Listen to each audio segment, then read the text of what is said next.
যদি একটু ভালো লেগে থাকে তাহলে একটা লাইক অবশ্যই দিবেন। আসসালামু আলাইকুম। পুরো ভিডিওটা দিয়ে দিলাম।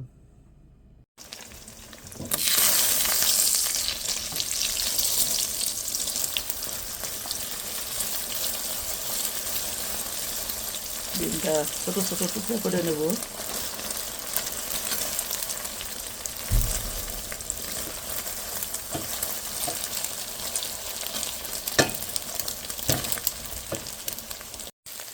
ডিমটা হয়ে গেছে, এখন উঠিয়ে নেব। বিসমিল্লাহির রহমানির রহিম। ফ্রোজেন কর্ন, এখানে যা কিছু আছে সব কিছুই ফ্রোজেন কর্ন, মটরশুঁটি, গাজর, আগে রসুন দিয়েছি, তেজপাতা, কাঁচামরিচ দিয়েছি। এগুলো একটু এখন ভেজে নেব।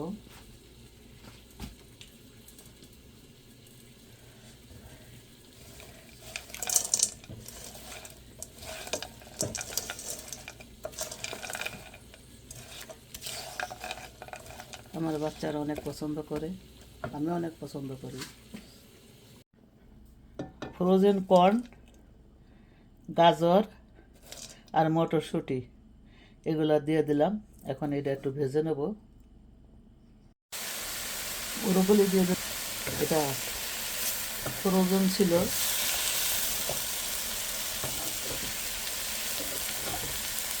সবজিটা একটু রান্না করে নেই।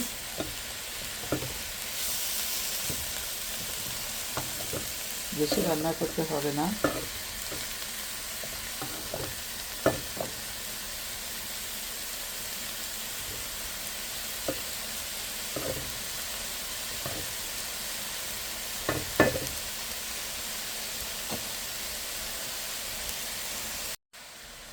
এভাবে সবজি রান্না করেও খেতে পারেন, তাতে অনেক টেস্ট হবে। এখন নুডলসটা দিয়ে দেব।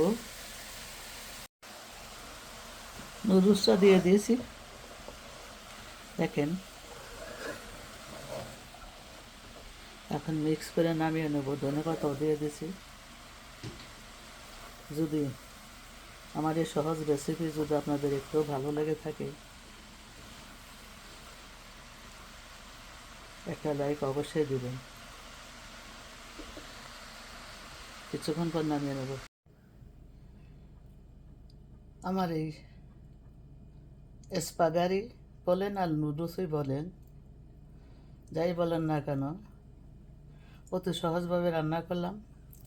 যদি একটু ভালো লেগে থাকে তবে একটা লাইক অবশ্যই দিবেন এবং বন্ধুদের মাঝে শেয়ার করে দেবেন। আসসালামু আলাইকুম। আল্লাহ হাফেজ।